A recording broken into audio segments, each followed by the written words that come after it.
I just spent 24 hours with the new Galaxy S26 Ultra, and I'm honestly convinced it belongs in a totally different league of smartphone. I really thought my S23 Plus was the best a phone could get, but the camera, the screen, and just the sheer speed of this new device has left me floored. Welcome to BeezWorld. I upgraded phones expecting a small bump, and instead, I got a massive leap. My Galaxy S23 Plus has been my go-to phone since it came out. If you're interested in checking that video out, the video is just up here. The screen is gorgeous, it's plenty fast for day-to-day, and the camera has never let me down. It's rocking the Snapdragon 8 Gen 2 processor, has a solid 8GB of RAM, and a design that still feels top tier. I thought we'd hit peak smartphone, where new models offer such tiny improvements. So when I decided to trade it in for the brand new S26 Ultra, announced back on February the 25th, 2026, my expectations were, let's just say, a slightly better camera, maybe a little snappier, but nothing that's going to change my life. I could not have been more wrong. First off, we're going to start with the unboxing. In Samsung's usual fashion, their boxes are beautiful and minimalistic. All you gotta do is rip it at the top and bottom. Inside, you've got the gorgeous S26 Ultra. You also get the manual, alongside the USB cable, and the all-important SIM card ejector thingy. The first thing I noticed with the S26 Ultra are the massive camera bumps. I mean, you can't miss them. This does mean the phone is barely usable on a flat surface, even with a case. Minor first world problems, the whole camera system has been beefed up. It's built around a 200 megapixel main sensor. That's not just a bigger number for marketing. The level of detail it pulls in is insane. When you zoom in on a picture from the S26 Ultra, it's almost like using another telephoto lens. Details on buildings, individual leaves, faces in a crowd, it all stays incredibly sharp in a way the S23 Plus just can't handle. The S26 Ultra swapped out the 10 megapixel telephoto lens in favour of a 50 megapixel periscope telephoto.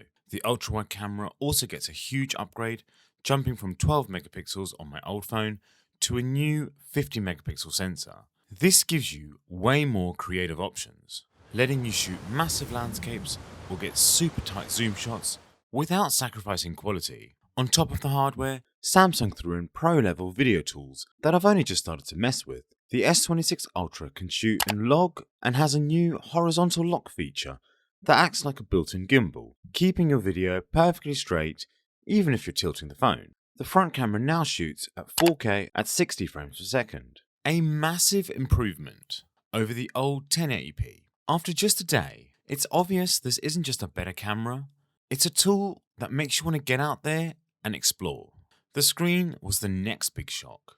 This new phone has a bigger 6.9-inch dynamic AMOLED display, but the killer feature is its peak brightness, 2600 nits, and there's an all-new privacy display. The screen is smarter too. It's got a new generation of tech that enables things like full-screen always-on-display wallpapers, making the phone feel more alive when it's just sitting there. Oh yeah, the all-new privacy display, which narrows the viewing angle to stop those pesky prying eyes and give you the ultimate privacy. Now don't get me wrong, I would never have called my S23 Plus slow, even for the 3 years I had it. The Snapdragon 8 Gen 2 chip and 8GB of RAM handled everything I needed without breaking a sweat. But the S26 Ultra feels like it's from the future. It's running on the new Snapdragon 8 Elite Gen 5 processor and comes with 12GB of RAM. On paper, that sounds like a nice little boost. In practice, it feels like skipping 2 or 3 generations, which technically is what's happened. Apps don't just open, they're just there. Running 2 apps in split screen is perfectly smooth, with zero stutter. Everything from scrolling through media-heavy websites to editing 4K and 8K video right on the phone is noticeably quicker. I read one report that its storage access speed was twice as fast as others, and honestly, I believe it. I've noticed it in my transfer speeds. If you're finding this video useful and are starting to think about your own phone situation, please do me a solid favour and hit that like and subscribe button. Battery life is always a big question, but the S26 Ultra has been another welcome surprise. It packs 5000 mAh battery, which is a nice bump up from the 4700 on my S23 Plus. But thanks to how crazy efficient this new processor is, battery life feels like an even bigger jump than the numbers suggest. After a full day of hammering this thing, tons of camera use, performance tests, and that super bright screen, I still had more juice than I'm used to. Some early tests I saw said it could get about 2 hours extra of screen time. I can see it. But the real game changer here is the charging speed. The S23 Plus supports 45 watt wired charging, which is already pretty fast. The S26 Ultra kicks that up to 60 watt. In the real world, that's huge. I plugged the phone in when it was almost dead and got to 75% in just 30 minutes. Wireless charging also got a major boost, moving from 15 watt on the S23 Plus to 25 watt on the S26 Ultra.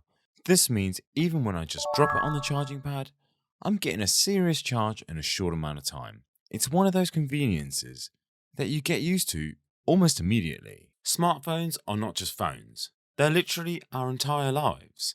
When it comes to the built-in speakers, I figured rather than give you a whole load of information, let's just show you what they sound like. Paint the stars until it's written. The constellations call me feeling dangerous, risky on some face the consequences. Life written. Till you lose it all and don't give in.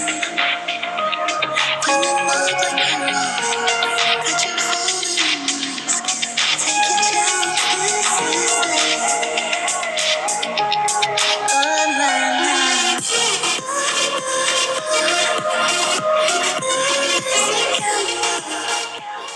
With my own ears, I personally think that the S26 Ultra sounds pretty good. Last but not least, let's talk about the design.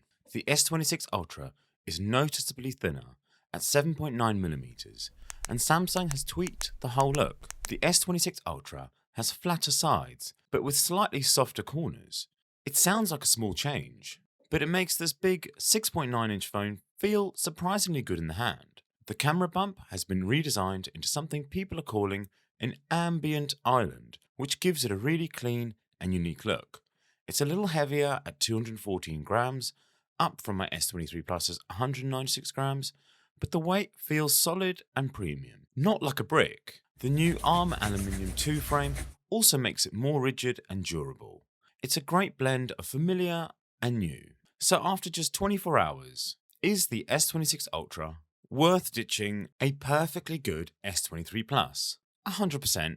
I went into this expecting a simple by-the-numbers update. What I got was a phone that genuinely feels like a generational leap. The mind-blowing detail from the 200 megapixel camera, the crazy brightness of the 2600 nit display that makes it usable anywhere, and the instantaneous performance have completely changed my idea of what a high-end phone can be. Look, the S23 Plus is still a fantastic phone, but the S26 Ultra is just exceptional. It's not just doing things a little better, it's doing things I simply couldn't do before, from seeing impossible details in my photos to working outside without squinting at my screen. This isn't just an upgrade, it's a whole new level. I might as well touch up on whether or not it's worth upgrading from the S25 Ultra to the S26. If you own the S25 Ultra, I don't think it's worth upgrading to the S26 just yet. Which brings me to touch up on the cost of this phone. You get 3 different choices. The 256GB version,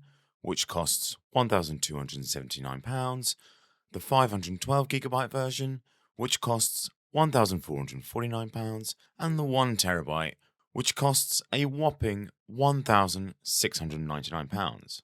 That's my take after just one day with this thing. I'm genuinely blown away. But I want to hear from you. What feature on the S26 Ultra are you most hyped about? Are you thinking about making the jump? Drop your thoughts in the comments below, and as always,